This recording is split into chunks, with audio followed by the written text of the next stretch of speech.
மாண்பு உறுப்பினர் முனைவர் திருமதி சௌமியா அன்புமணி அவர்கள். மாண்புமிகு பேரவைத் தலைவர் அவர்களுக்கு வணக்கம். மாண்புமிகு முதலமைச்சர் அவர்களுக்கும் அனைத்து சட்டமன்ற உறுப்பினர்களுக்கும் வணக்கம்.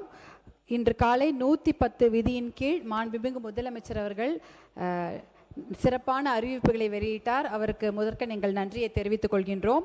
மாண்புமிகு பேரவைத் தலைவர் வாயிலாக மாண்புமிகு நீர்வளத்துறை அமைச்சர் அவர்களுக்கும், மாண்புமிகு சுற்றுலாத்துறை அமைச்சர் அவர்களுக்கும், மாண்புமிகு பள்ளிக்கல்வித்துறை அமைச்சர் அவர்களுக்கும் வணக்கத்தை தெரிவித்துக் கொண்டு துறை சம்பந்தமான கோரிக்கைகளை முன்வைக்கின்றேன். தலைவர் அவர்களே, பொதுவாகவே நம்ம கிராமத்தில் பார்த்தீங்கன்னா ஒரு பெரிய ஒரு ஏக்கர் நிலம் இல்லை 2 ஏக்கர் நிலம் இருந்தால் அதுக்காக அந்த பங்காளி சண்டைன்னு ஒன்று சொல்லுவாங்க.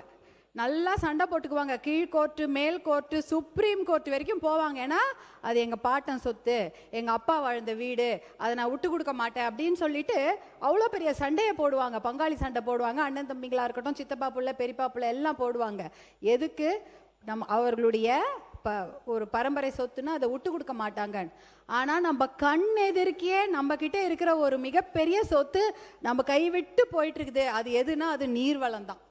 நீர்வளம் தான் நம்ம கையை விட்டு போயிட்டே இருக்குது. எத்தனையோ ஏரி, குளங்கள், ஆறுகள் எல்லாம் காணாமல் போயிருக்குது. ஆனால் அதுக்காக நம்ம ஃபைட் பண்ணணும். அந்த இயற்கை கொடுத்த அந்த வரத்தை நம்ம தக்க வச்சுக்கணும். அதுதான் மிகப்பெரிய சொத்து. நம்மளுடைய தலைமுறைக்கு நாம் விட்டு செல்லும் சொத்து என்பதால் நீர்வளம் தான் அது மிகப்பெரிய சொத்து. அதை நாம் விட்டு செல்ல வேண்டும். அதனால தான் பார்த்தீங்கன்னா சிலப்பதிகாரத்தில் மாமழை போற்றுதும் தான் சொன்னாங்க. அதுதான் சாமி நமக்கு. ஞாயிறு போற்றுதும், திங்களை போற்றுதும், மாமழை போற்றுதும்னா என்ன அர்த்தம்? சாமி நமக்கு, நம்ம இயற்கை வளம். அதில் பார்த்தீங்கன்னா நம்ம உலகத்திலேயே ஒரு மிகப்பெரிய அதிசயங்கள் நம்ம தமிழ்நாட்டில் இருக்குது. குறிப்பாக ஆர்டிசியன் வெல் அப்படின்னு சொல்லுவாங்க. அது பார்த்தீங்கன்னா தண்ணூத்து, நிலத்து கீழே இருக்கிற தண்ணூத்து தானா சுரக்குமா, அவ்வளோ தண்ணி இருக்குமா. அது உலகத்திலே 2 இடத்துல தான் இருக்குது. ஒன்று ஆஸ்திரேலியாவில் இருக்கிறது, ஆஸ்திரேலியன் பேசின், கிரேட் ஆஸ்திரேலியன் பேசின்ல இருக்கு. இன்னொன்று நம்ம ஊர் நெய்வேலியில் இருக்கிறது. நெய்வேலியில் இருக்கிறது உலகத்திலேயே மொத்தமாக 2 அதிசயம், அதில் ஒரு அதிசயம் நெய்வேலியில் இருக்குது, அந்த தண்ணூத்து. ஆனால் இன்னைக்கு கிடையாது. ஏனென்றால் நெய்வேலி லிக்னைட் கார்பரேஷன் மூலம் அத்தனை தண்ணியும் பெரிய ராட்சத குழாய் மூலம் உறிஞ்சி வெளில தள்ளிட்டாங்க. 10 வருஷத்தில் முடிஞ்சு போச்சு. இன்னைக்கு நெய்வேலி தண்ணூத்து கிடையாது. அதே போல் இன்னொரு அதிசயம் பார்த்தீங்கன்னா சென்னை பள்ளிக்கரணை மார்ஷ்லேண்ட், சதுப்பு நிலம். இந்தியாவிலே எந்த ஊர்லேயும் சிட்டியில் சதுப்பு நிலம் கிடையாது. கல்கட்டாவில் கொஞ்சம் இருக்குது, தமிழ்நாட்டில் இருக்குது. அதுவும் சென்னையில் பள்ளிக்கரணை மார்ஷ்லேண்ட் 15,000 ஏக்கர். எங்க தெரியுமா ஆரம்பிக்குதுங்க? அடையார் தியோசாபிக்கல் சொசைட்டி, வேளச்சேரி, இந்திரா நகர், காந்தி நகர், பெருங்குடி, பெரும்பாக்கம், சோழிங்கநல்லூர், நாவலூர், இதிலெல்லாம் அந்த பள்ளிக்கரணை சதுப்பு நிலம் இருந்தது. இந்த சதுப்பு நிலம் இருந்ததுன்னா எவ்வளோ மழை பெஞ்சாலும் அந்த ஸ்பாஞ்சு மாதிரி அந்த தண்ணி அது பிடிச்சி வச்சுக்கும். 2 பக்கம் அது ரெண்டு விதமாக நமக்கு உபயோகப்படும். ட்ரைனேஜ், எவ்வளோ தண்ணி பெஞ்சாலும் வெள்ளக்காடு ஆகாது. மெல்லமாக அது மொத்தமாக ஸ்பாஞ்சு மாதிரி இழுத்துட்டு மிச்சத்தை கடலுக்கு அனுப்போம். அதே போல் கிரவுண்ட் வாட்டர் ரீசார்ஜும் இந்த பள்ளிக்கரணை சதுப்பு நிலம் தான் நமக்கு கொடுக்குது. அதில் பார்த்தீங்கன்னா இன்னைக்கு கூட மிச்சம் இருக்கக்கூடிய 2500 ஏக்கரில் அந்த பெலிகன்ஸு, ஆஸ்திரேலியன் பெலிகன்ஸு, ஃப்ளமிங்கோ போன்ற பறவைகளை இன்றைக்கும் நீங்கள் பார்க்கலாம். ரோஸ் கலரில் பறந்துட்டுருக்கோம். இதெல்லாம் இங்கே பள்ளிக்கரணை மார்ஷ்லேண்டில் நீங்கள் பார்க்கலாம். இது ஒரு அதிசயம். அடுத்த அதிசயம்னா நீங்கள் நம்பவே மாட்டீங்க, அது கூவமாறு தான். சென்னையில் ஓடும் கூவமாறு, அது மிகப்பெரிய அதிசயம். 72 கிலோமீட்டர் அந்த ஆறு ஓடுது. திருவள்ளூர் பக்கத்தில் இருக்கிற கூவம் என்ற ஊரில் தான் அது வருது. அங்கே அந்த தண்ணியை இன்னும் குடிக்கிறாங்க. கோயிலுக்கு அபிஷேகத்துக்கு வச்சுக்கிறாங்க, விவசாயத்துக்கு உபயோகப்படுத்துறாங்க. ஆனால் எப்போ அது சென்னை கிட்ட வருதோ, ஆவடி அம்பத்தூரில் வரும்பொழுது ரசாயன கழிவு, நம்மளுடைய சாக்கடை கழிவு, திடக்கழிவு, இதெல்லாம் கலந்து தான் கூவாறு சென்னையில் மிகப்பெரிய ஒரு சாக்கடை மாதிரி ஆயிடுச்சு. அது துர்நாற்றம் வீசுகுது. கூவமாறுக்கு கிளீனப் சிஸ்டம் கொடுத்துருக்கிறீங்க. கிளீனப்புக்கு நீங்கள் ஃபண்ட் அனௌன்ஸ் பண்ணியிருக்கீங்க. கிளீனப் பண்ணால் கூட பத்தாது. அந்த முதல்ல கொட்டுறாங்க பாருங்க அந்த குப்பை, அந்த குப்பையை தடுத்து நிறுத்தின அப்புறம் தான் க்ளீன் அப் பண்ண முடியும். ஏன்னா ஒரு முறையாக க்ளீன் அப் பண்ணாலும் இந்த ரசாயன கழிவும் இந்த திடக்கழிவும் இந்த சாக்கடையில் திருப்பி கலக்கும் போது மறுபடியும் அந்த ஆறு குப்பையாயிடும். அதனால அது ஒரு சஜஷனாக தான் சொல்கிறோம். இதே மாதிரி தான் தருமபுரியில் ஒரு ஆறு இருக்குது, சனத்குமார் நதின்னு. அந்த பார்த்தீங்கன்னா சென்டரில் ஓடும். வத்தல் மலையில் பெய்கிற மழையை சனத்குமார் நதியில் வந்து கலந்து அதுக்கப்புறம் தென்பெண்ணை ஆற்றுல போய் அது கலக்குது. கிட்டத்தட்ட 33 வார்டு, நகராட்சியில் இருக்கிற வார்டில் இருக்கிற அத்தனை சாக்கடையும் அந்த சனத்குமார் நதியெல்லாம் கலக்கப்படுது. என்னதான் அதில் ஒரு காமன் எஃப்ளூவன்ட் ட்ரீட்மெண்ட் பிளான்ட் வச்சுருக்காங்க, அது பாதி வார்டுக்கு தான் உபயோகப்படுது. மிச்ச பாதி வார்டில் எல்லா சாக்கடையும் அதில் போய் கலக்குது. இது மாதிரி நகராட்சிக்கு வந்து நல்ல நல்ல நீரில் வந்து எல்லா ஊர்லேயும் இது நடக்குது. நம்ம தருமபுரி, சென்னை மட்டும் இல்லை, எல்லா ஊர்லேயும் நடக்குது. நல்ல தண்ணீரில் சாக்கடை கழிவு கலப்பது சட்டப்படி குற்றம். ஆனால் எல்லா நகராட்சியில் நடந்து கொண்டிருக்கிறது. தாமிரபரணி ஆறு இருக்குது, இது ஒரு மிகப்பெரிய அதிசயம். ஏன்னா நம்ம ஊரில் எத்தனை ஆறுகள் இருந்தாலும் தாமிரபரணி மட்டும்தான் தமிழ்நாட்டிலே உருவாகிற ஆறு. வேற எந்த ஆறுமே எல்லா வெளியிலேருந்து தான் நமக்கு வருது. இந்த தாமிரபரணி ஆறுல டன் டன்னாக குப்பை, நொய்யல் ஆறுலையும் டன் டன்னாக குப்பைகள் இருக்கிறது. இப்போ கூட 59 கோடி ரூபாய் தாமிரபரணி ஆறுக்கு ஒரு ஏதோ ஃபண்டு வந்திருக்குன்னாங்க, அதை கிளீனப் பண்ண போறான்னு சொன்னாங்க. கிளீனப் பண்ணுறதுக்கு பதிலாக அவங்க என்ன பண்ணுறாங்க, நடைமேடை அமைக்கப்படும், இல்லைன்னா வாக்கிங் ட்ராக் அமைக்கப்படும், நிழற்குடை அமைக்கப்படும். நீங்கள் கிளீனப் பண்ணாமல் தாமிரபரணி ஆறை சுத்தம் பண்ணாமல் அது சாக்கடையாக இருக்கும்போது அந்த இடத்துல யார் நடப்பாங்க? கொசு தொல்லை இருக்கும், துர்நாற்றம் வீசும். நடைமேடையும் அந்த நிழற்குடை கீழே எந்த மக்களும் வந்து உட்கார மாட்டாங்க. அதனால் அந்த முதல்ல அதை வந்து நம்ம சரிப்படுத்தணும். அதே போல் தாமிரபரணி ஆறுக்கு கிளீனப்புக்காக ஒரு 1000 கோடி ரூபாய் ஒதுக்கப்பட்டிருப்பதாக ஒரு தகவல் வருகிறது. அது உண்மையாக இருந்தால் முதல்ல அதை நம்ம செய்யணும். அந்த ஆறை நாம் காப்பாற்ற வேண்டும். நொய்யல் ஆறு போன்ற எத்தனையோ அந்த திட்டங்கள்லாம் அப்படியே தான் இருக்குது. இதெல்லாம் வந்து ஒரு இதை போலவே இன்னும் ஒரு அதிசயம் என்னன்னா, நம்ம ஊரில் எல்லா ஊர்லேயும் பார்த்தீங்கன்னா தாங்கல், கரணை, பாக்கம்னு சொல்லுவோம். சென்னையில் தாங்கல், கரணை, பாக்கம்னு எந்த ஊர் பேரெல்லாம் முடியுதோ அது எல்லாமே வாட்டர் ஹோல்டிங் பாடிஸ். இப்போ வேடந்தாங்கல், அதே போல தான் இங்கே ஐயப்பந்தாங்கல், ஏன்னா அது வாட்டர் ஹோல்டிங் பாடி. அதே போல் பள்ளிக்கரணை, அது வந்து வாட்டர் ஹோல்டிங் பாடி. மார்ஷ்லாண்ட், சதுப்பிடிலம், பீர்க்கங்கரணை எல்லாமே தண்ணி பிடிக்கக்கூடிய பகுதிகள். அடுத்தது பார்த்தீங்கன்னா பாக்கம், நுங்கம்பாக்கமாக இருக்கட்டும், காரப்பாக்கமாக இருக்கட்டும், விருகம்பாக்கமாக இருக்கட்டும், தண்ணீர் பிடிப்பு பகுதிகள். நுங்கம்பாக்கத்தில் மிகப்பெரிய ஒரு லேக் இருந்தது, ஹார்ஷூ லேக், பெரிய ஏரினே அது பேர் சொல்லுவாங்க. அது பார்த்தீங்கன்னா சேத்பட்டு, சைதாப்பேட்டை வழியெல்லாம் இருந்தது, இன்னைக்கு கிடையாது. ஏன்னா எல்லா ஏரியிலையும் அரசு கட்டடங்கள், வள்ளுவர் கோட்டமே ஏரியில் தான் இருக்குது, நேரு ஸ்டேடியம் ஏரியில் தான் இருக்குது, கோயம்பேடு பஸ் ஸ்டாண்ட் ஏரியில் தான் இருக்குது, டி நகர் திண்டிவனம் பஸ் ஸ்டாண்ட், நுங்கம்பாக்கம் இன்னைக்கு வரைக்கும் அது லேக் ஏரியான்னு தான் சொல்றாங்க. லேக் ஏரியா எல்லா நீதிமன்ற வளாகங்களாக இருக்கட்டும், கலெக்டரேட்டாக இருக்கட்டும், எல்லா அரசு அலுவலகங்கள் எல்லாமே இன்னைக்கு ஏரி மேலே தான் இருக்குது.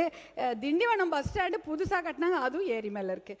அப்போது நம்ம எப்படி அந்த ஏரிகளை பாதுகாக்கணும்? முன்னாடி விஷயம் தெரியல, அப்போ நம்ம சுற்றுச்சூழல் பாதிப்பு பற்றி தெரியாத போது அந்த ஏரிகளை எல்லாம் ஆக்கிரமித்து வீடெல்லாம் கட்டிட்டாங்க. இனிமேல் அதை நம்ம பண்ணக்கூடாது, நம்ம அதை பாதுகாக்கணும். அதுக்கு ஒரு நல்ல வழி இருக்குது.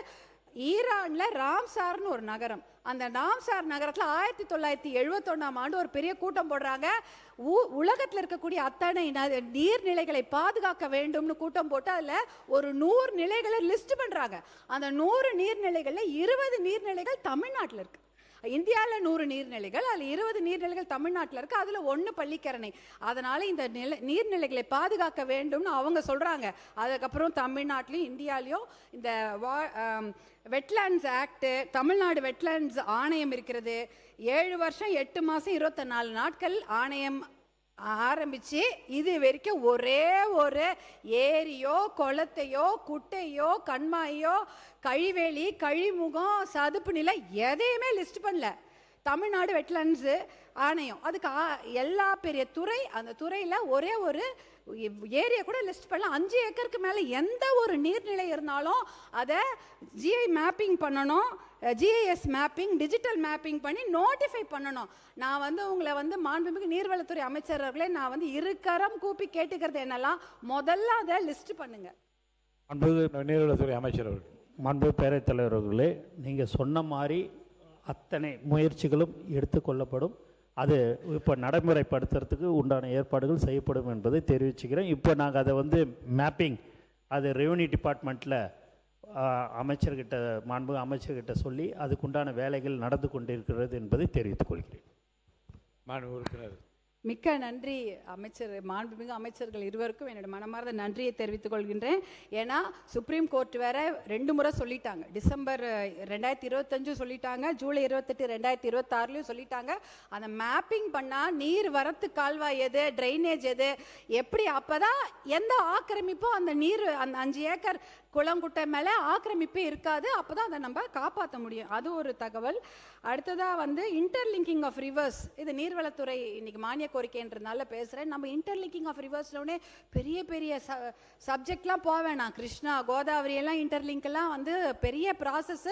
அது எத்தனையோ ஸ்டேட்டுக்கிட்ட அனுமதி வாங்கணும். நம்ம ஊர்லயே நிறைய ஆறுகள் இருக்கு, அதை இன்டர்லிங்க் பண்ணுங்க. அதுல முதல் திட்டம் பார்த்தீங்கன்னா நம்ம மாநிலத்தில் முதல்ல பெரிய திட்டம் பார்த்தீங்கன்னா பிக்கெஸ்ட் வாட்டர் ஸ்கீம், மிகப்பெரிய நீர்ப்பாசன திட்டம் காவிரி குண்டாறு இணைப்பு திட்டம் 2008 அனௌன்ஸ் பண்ணி அதுக்கு வேலை நடந்திருக்கு. ஆனால் 3% தான் நடந்திருக்கு. இப்பயும் நீங்கள் அதுக்கு நிதி ஒதுக்கி இருக்கிறீங்க. இருந்தாலும் காவிரியிலேருந்து புதுக்கோட்டையில் இருக்கக்கூடிய வெள்ளாறு, ராமநாதபுரத்தில் இருக்கிற வைகை ஆறு, விருதுநகரில் இருக்கிற குண்டாரை இணைச்சிட்டாலே அந்த மாவட்டம் முழுக்க பயன்பெறும். அத்திக்கடவு அவிநாசி திட்டம் 2 அதையும் நீங்கள் விரைந்து செயல்படுத்த வேண்டும். மேட்டூர் உபரிநீர் திட்டம் நம்முடைய மாண்புமிகு முன்னாள் முதலமைச்சர் எடப்பாடியார் அண்ணன் அவர்கள் கொண்டு வந்த திட்டம். 100 ஏரி அதை இணைக்கக்கூடிய மிகப்பெரிய அருமையான திட்டம். சரபங்கா நதி, திரிமணுமுத்தாறு, வசிஷ்ட நதியை இணைக்கக்கூடிய திட்டம். அந்த சேலம் ஆத்தூர் மாநகர அந்த பகுதியை வளம் பெற்றிடும். அதை விரைவுபடுத்த வேண்டும். தாமிரபரணி, நம்பியாறு, கோரையாறு, எலுமிச்சை ஆறு இணைப்பு திட்டம். நொய்யல் ஆறு, நோய்களை தீர்க்கும் ஆறு, அதை வந்து கழிவுகளை அகற்றும் திட்டம், அதை காப்பாற்றணும். தென்பெண்ணை பாலாறு இணைப்பு திட்டம், இதுக்கு டிபிஆர் அனௌன்ஸ் பண்ணியிருக்கீங்க, அதுக்கு நன்றியை தெரிவித்துக் கொள்கின்றோம். பாலாறு தடுப்பணை திட்டம், பாலாறுல தடுப்பணை கண்டிப்பா கட்டியாகணும். தடுப்பணைனா 10 அடி 6 இப்போ 20 அடி தடுப்பணை தேவையில்லை, 5 அடி தடுப்பணையே போதும். பாலாறுல இருக்கிற தண்ணியை நம்ம சேர்த்து வைக்க முடியும். இதற்காக மருத்துவர் அன்புமணி அவர்கள் பாலாறு காப்போம், வைகை காப்போம், தாமிரபரணி காப்போம், நொய்யலாறு காப்போம்னு எத்தனையோ நடைபயணம் போயிட்டாங்க. அதற்கப்புறம் தான் 2 தடுப்பணைகள் சென்னை பக்கத்தில் நீங்களே பார்க்கலாம். சென்னையிலேருந்து பாண்டிக்கு போகிற ஈசிஆர் ரோட்ல வாயலூர் செக் டேம் இருக்கு. எப்படி பச்சை பசேல்னு இருக்கும் பாருங்க, 2 பக்கமாக தண்ணி இருக்கும். வள்ளியூர் செக் டேம் அந்த பகுதியில் இருக்கு. கிட்டத்தட்ட இந்த செக் டேம் மூலம் 15லேருந்து 20 ஸ்கொயர் கிலோமீட்டர்ல எல்லா கிணறும் நிரம்பி 3 போகம் அங்க பயிர் பண்ணி கொண்டிருக்கிறார்கள். இந்த பக்கம் நீங்க பார்க்கும்போது சென்னை டு பாண்டிச்சேரி அந்த ஈசிஆர் சாலையில நீங்க பார்க்கலாம். அடுத்தது நந்தன் கால்வாய் திட்டம், திருவண்ணாமலையில் உள்ள 22 ஏரிகள், விழுப்புரம்ல இருக்கக்கூடிய 18 ஏரிகள், இந்த ஏரியெல்லாம் இணைச்சு அதை தண்ணியை நிரப்பும் திட்டம் தான் தென்பெண்ணை உபரிநீர் இந்த திட்டம். இது அதே போல அரியலூர் சோழர் பாசன திட்டம், இது ரொம்ப அழகான திட்டம். அந்த காலத்துல ராஜேந்திர சோழன் வந்து கங்கையிலேருந்து தண்ணியை கொண்டு வந்து கிட்டத்தட்ட அந்த சோழகங்கம் ஏரியை உருவாக்குறாரு. 25 கிலோமீட்டர் நீளத்துக்கு அந்த ஏரியை வெட்டுறாரு. ஒரு 5 கிலோமீட்டர் அகலத்துக்கு அந்த ஏரியை வெட்டி அந்த கங்கை நீர் அதில் ரொப்பி அதுக்கப்புறம் அந்த திட்டத்தை கொண்டு வராங்க. சோழகங்கை ஏரி, பொன்னேரின்னு சொல்லுவாங்க. அதில் பார்த்தீங்கன்னா கரிவெட்டி ஏரி, சித்தமல்லி ஏரி, செம்பியன் மாதேவி ஏரி, இப்படி இத்தனை ஏரிகளும் அதில் கனெக்ட் ஆகி அந்த திட்டம் ரொம்ப நல்லா இருக்கும். அந்த திட்டத்துக்கு நீங்கள் மறுபடியும் உயிர் கொடுக்க வேண்டும். ஏன்னா ரொம்ப ரொம்ப முக்கியமான திட்டம். அப்புறம் இன்னொரு உறுப்பினருடைய கோரிக்கை, சோழவந்தான் சாத்தியாடி அணை திட்டம், அதுவும் கேட்டிருந்தாங்க. இந்த திட்டங்கள் எல்லாம் நம்ம கொண்டு வந்துட்டோம்னாலே இது வந்து நதிநீர் இணைப்பு திட்டம் தான். பெரிய இது கிடையாது, பெரிய வெளியூருக்கே போக தேவையில்ல. நம்ம ஊரில் இருக்கக்கூடிய நதிகளை நாம் இணைத்தாலே போதும், தூர்வாரினாலே போதும், கரைகளை பலப்படுத்தினால் போதும், இந்த மணல் அள்ளுறதே குறைஞ்சிடும். அந்த சட்ட விரோதமாக மணல் அள்ளுவதே குறைஞ்சிரும். இந்த ஏரி குளங்களை தூர்வாரி இதெல்லாம் இணைச்சிட்டாலே இதெல்லாம் ஒரு மிகப்பெரிய திட்டம். இனிமேல் என்னுடைய தருமபுரி தொகுதிக்கான திட்டங்களை, சிறப்பு திட்டங்களை நான் மாண்புமிகு அமைச்சர்கள் கிட்ட கேட்டுக்கிறேன். என்னுடைய தருமபுரி தொகுதி வந்து மிகவும் பின்தங்கிய பகுதியாகும். இதில் வந்து தருமபுரி காவிரி உபரிநீர் திட்டத்தை செயல்படுத்த வேண்டும் என்று நான் தொடர்ந்து உங்ககிட்ட கோரிக்கை வைத்து கொண்டு வருகிறேன். காவிரியில் வர உபரி நீர் ஒரு 3 TMC தான். அதை வந்து பெரிய பெரிய குழாய்கள் மூலம் நீரேற்று முறையில் கொண்டு வந்து தருமபுரி மாவட்டத்தில் உள்ள 10 அணைகள், 83 ஏரிகள், 769 சிறிய ஏரிகள் உட்பட மொத்தம் 1230 நீர்நிலைகளும் நிரப்பி ஆண்டு முழுவதும் நீங்கள் வந்து விவசாயம் செய்யலாம், அதுக்கு வந்து நீங்கள் வழிவகை செய்ய வேண்டும். இந்த திட்டத்தை செயல்படுத்துவது ரொம்ப ரொம்ப சுலபம். ஏன்னா இனிமேல் நிலம்லாம் எடுக்க வேணாம். ஏற்கனவே ஒகேனக்கல் கூட்டு குடிநீர் திட்டத்துக்காக குழாய்கள் அமைத்திருக்கிறாங்க.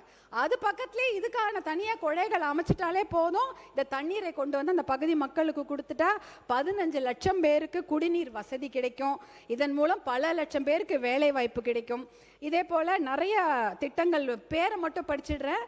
எண்ணெய்கோல் புதூர் தும்பலஹள்ளி திட்டம், தூள்செட்டி ஏரி திட்டம், பஞ்சப்பள்ளி உபரிநீர் திட்டம், சேனைகால் திட்டம், சேனைகால் ஈச்சம்பாடி திட்டம், வாணியாறு உபரிநீர் திட்டம், தொப்பையாறு உபரிநீர் திட்டம், ஆனைமடுவு திட்டம், பொதியன் பள்ளம் திட்டம், வள்ளி மதுரை அணை உயர்த்துதல் திட்டம், மத்தாள பள்ளம் திட்டம், பாளையம்புதூர் ஜெகநாதன் கோம்பை திட்டம், இப்படின்னு நிறைய திட்டம் இருக்குது. சனத்குமாரை க்ளீன் பண்ணிட்டா ஒரு நகராட்சி 2 பேரூராட்சிக்கு தண்ணீர், கம்பையநல்லூர், பேரூர், அரூர்னு.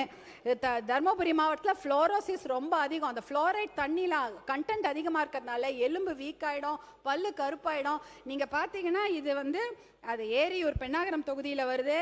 அங்கே வந்து அதிகமான கிட்னி டிசீஸ் நம்ம தமிழ்நாட்டிலே அதிகம். கிட்னி ஃபெயிலியரும் கிட்னி டிசீஸும் இந்த ஏரியூரில் அதிகம். இதற்கு ஒரே ஒரு நல்ல திட்டம் மருத்துவர் அன்புமணி அவர்கள் சொல்லியிருக்கிறாரு. ஏரியூர் கூட்டு குடிநீர் திட்டத்தை நீங்கள் செயல்படுத்த வேண்டும் என்று அன்போடு கேட்டுக்கொள்கின்றேன். ஒகேனக்கல் கூட்டு குடிநீர் திட்டத்து கூட 3வது ஃபேஸ் தயாராக இருக்குது. அதை விரைந்து செயல்படுத்துமாறு அன்போடு கேட்டுக்கொள்கின்றேன். தருமபுரி மாவட்டத்தில் உள்ள ஏரிகள், கால்வாய்கள் பல ஆண்டுகளாக தூர்வாரப்படவில்லை. எனவே மாவட்டத்தில் உள்ள அனைத்து ஏரிகளையும் பஞ்சப்பள்ளி முதல் ராமாக்கால் ஏரி வரையுள்ள நீர்வரத்து கால்வாய்களையும் தூர்வாரி ஆழப்படுத்தி தர வேண்டும். தருமபுரி மாவட்டத்தில் நல்லம்பள்ளி ஊராட்சி ஒன்றியம் இருக்கிறது. இங்கே இண்டூர் தான் பெரிய இண்டூரை மையமாக கொண்டு 12 ஊராட்சிகள் இருக்குது. 1 லட்சம் பேர் இருக்காங்க. ஆனால் இதை வந்து ஒரு வாட்டி அவங்க வந்து கவர்மெண்ட் ஆஃபீஸ்க்கெலாம் போனோன்னா ஒரு நாள் முழுக்க அவங்களுக்கு போயிடுது. அவர்களுடைய வாழ்வாரம் பாதிக்கப்படுகிறது. அதனால் அந்த மக்கள் நலன் கருதி, நிர்வாக நலன் கருதி இண்டூரை தலைமையிடமாக கொண்டு புதிய ஊராட்சி ஒன்றியத்தை உருவாக்கி தர வேண்டும் என்று கேட்டுக்கொள்கின்றேன். தருமபுரி மாவட்டத்தில் அனைத்து கிராமங்களிலும் பழுதடைந்த அரசு கட்டிடங்கள், கழிவறைகள் ஆகியவற்றை புதுப்பித்து மக்கள் பயன்பாட்டிற்கு கொண்டு வர வேண்டும். அதே போல தமிழ்நாடு முழுவதும் பயனற்ற நிலையில் உள்ள ஆழ்துளை கிணறு, திறந்தவெளி கிணறுகளை மழைநீர் சேகரிப்புக்கு பயன்படுத்தி கொள்ள வேண்டும். இது வந்து எல்லா வீடுகள்லையும் அதை கட்டாயமாக்கி சேமிப்பு கட்டமைப்புகளை உருவாக்கப்படுவதை ஊக்குவிக்க வேண்டும் என்று கேட்டுக்கொள்கின்றேன். தருமபுரி சட்டமன்ற தொகுதிக்கு உட்பட்ட அன்னசாகரம் ஏரி, அதியமான் கோட்டை ஏரி, சோகத்தூர் ஏரி, சாமிச்செட்டிப்பட்டி ஏரி, கடகத்தூர் ஏரி ஆகிய ஏரிகளை தூர்வாரி தருமாறு அன்போடு கேட்டுக்கொள்கின்றேன். தருமபுரி மாவட்டம் நல்லம்பள்ளி ஊராட்சி ஒன்றியத்தில் ஏலகிரி அரசு மேல்நிலைப்பள்ளி முதல் சாமிச்செட்டிப்பட்டி ஓம் சக்தி பள்ளி வரையும், சாமிச்செட்டிப்பட்டி ஊராட்சி கமலநத்தம் நரசிம்மன் கொட்டாய் முதல் எருமைப்பட்டி கொட்டாய் வரையும், மாதேமங்கலம் ஊராட்சி மிட்டாரெட்டி அள்ளி சாலை முதல் ஆவாரங்காட்டூர் வரையும், தாசன் கொட்டாய் முதல் பங்குநத்தம் கொட்டாய் வரையும், நல்லம்பள்ளி ஊராட்சி ஒன்றியம் இண்டூர் முதல் கழனிக்காட்டூர் வழியாக அரக்காசனள்ளி, சின்னம்பள்ளி, பெரும்பாலை வரையும் உள்ள பழுதடைந்த சாலைகளை சீரமைத்து தருவதுடன் தேவையான இடங்களில் பாலங்களையும் அமைக்க வேண்டும். தருமபுரி ஊராட்சி ஒன்றியம் சோகத்தூர் ஊராட்சி பூசாரிப்பட்டி சாலை முதல் ஜடையன்கொட்டாய் மாட்டுக்காரனூர் வரையுள்ள தார் சாலையும் சீரமைத்து தர வேண்டும். அதே போல தருமபுரி மாவட்டத்தை வந்து என் ஊர் என் கனவு திட்டத்தில் ஒரு சொட்டு மது சாராயம் போதை இல்லாத ஒரு மாவட்டமாக நீங்கள் அறிவிக்க வேண்டும். அப்புறம் தருமபுரி அரசினர் கலைக்கல்லூரி வளாகத்தில் 2 நிமிஷம் கலைக்கல்லூரி வளாகத்தில் புதிதாக அரசினர் பெண்கள் கலை மற்றும் அறிவியல் கல்லூரி உருவாக்கி பெண்கள் இடைநிற்றலை கண்டிப்பாக குறைக்க வேண்டும் என்று அன்போடு கேட்டுக்கொள்கின்றேன். அதே போல் இந்த சுற்றுச்சூழல் அமைச்சர் அவர்களுக்கு ஒரு கோரிக்கை. அது பார்த்தீங்கன்னா கங்கை கொண்ட சோழபுரம் இருக்கிறது. அது யுனெஸ்கோ ப்ரொடெக்டட் ஹெரிட்டேஜ் சைட்டு. அது பக்கத்திலேயே சோழகங்கம் ஏரி, பொன்னேரி இருக்கிறது. அதையும் சுற்றுலா தலமாக அறிவிக்க வேண்டும். அதே போல் செஞ்சிக்கோட்டையும் வந்து யுனெஸ்கோ ஹெரிட்டேஜ் சைட்டு. அது பக்கத்தில் திருவண்ணாமலை மேல்மலையனூர் வரவங்க செஞ்சிக்கோட்டைக்கு வராமல் சுற்றுலா தலமாக அறிவிக்க வேண்டும். வத்தல் மலையும் வந்து ஒரு சுற்றுலா தலமாக அறிவிக்க வேண்டும். அப்புறம் வந்து மாண்புமிகு வருவாய்த்துறை அமைச்சர் அவர்களுக்கு என்னுடைய பணிவான வேண்டுகோள். தர்மபுரியில் குறும்பர் சமுதாயத்தை சேர்ந்த நிறைய பேர் இருக்காங்க. அவங்க வந்து எஸ்டி சர்டிஃபிகேட் கேட்டுக்கொண்டு இருக்கிறார்கள், ரொம்ப காலமாக கேட்டுக்கொண்டு இருக்கிறார்கள். அவங்களால பள்ளிக்கூடத்துக்கோ கல்லூரிக்கெல்லாம் போக முடியல. ஒரு முறையும் கோர்ட்டில் போய் கேஸ் ஆர்டர் வாங்கிட்டு தான் வந்து படிக்கிறாங்க. அதை நீங்கள் தாயுள்ளத்தோடு கருணை பரிசீலனை செய்து அதை வழங்க வேண்டும் என்று கேட்டுக்கொள்கின்றேன். இந்த நான் சொன்ன இத்தனை திட்டத்துக்கும் 1 லட்சம் கோடி ரூபாய் ஆகும் தான். எனக்கு நன்றாக தெரியும். நம்ம கடனில் தான் தமிழ்நாடு அரசாங்கத்தில் நம்ம ஓடிட்டு இருக்கோம். கடன் வாங்கி தான் சம்பளம் கொடுக்குறீங்க, கடன் வாங்கித்தான் ஓய்வூதியம் அரசு ஊழியர்களுக்கு தரப்படுகிறது, கடன் வாங்கி தான் கடனையே அடைக்கிறோம். அதானே, கடன் வாங்கி தான் ஹாஸ்பிட்டலு, ரோடு, மேம்பாலம் எல்லாம் கடன். அப்படி இருக்கும்போது 1 லட்சம் ரூபாய் கடன் வாங்கி இந்த ஏரி திட்டங்களை நீங்கள் கண்டிப்பாக செய்ய வேண்டும். நான் கான்ஃபிடென்ட்டோடு சொல்கிறேன் அமைச்சர் அவர்களே, மாண்புமிகு பேரவைத் தலைவர் அவர்களே, கண்டிப்பாக இந்த கடன்களை 10 வருஷத்துல அடைச்சிடலாம். கான்ஃபிடென்ட்டா சொல்ற முடியும். ஏன்னா எக்கானமி நல்லாயிடும், விவசாயம் நல்லாயிடும், ஹெல்த் நல்லாகும். நல்ல தண்ணி கொடுத்தா நம்ம சுகாதாரம் மேம்படும், விவசாயம் செழிக்கும், நம்மளுடைய எக்கானமியும் வளரும். இதெல்லாம் மனதில் வைத்துக்கொண்டு இந்த திட்டங்களுக்கு முன்னுரிமை தருமாறு நீர்வளத்துறை அமைச்சர் அவர்களுக்கு கேட்டுக்கொண்டு, எனக்கு நீதி வழுவா பேரரசர் போல இவ்வளோ நேரம் எனக்கு பேசுவதற்கு வாய்ப்பு கொடுத்த மாண்புமிகு பேரவைத் தலைவர் அவர்களுக்கு என்னுடைய மனமார்ந்த நன்றியை தெரிவித்துக் கொள்கின்றேன். நன்றி. மாண்புமிகு பேரவை முன்னவர்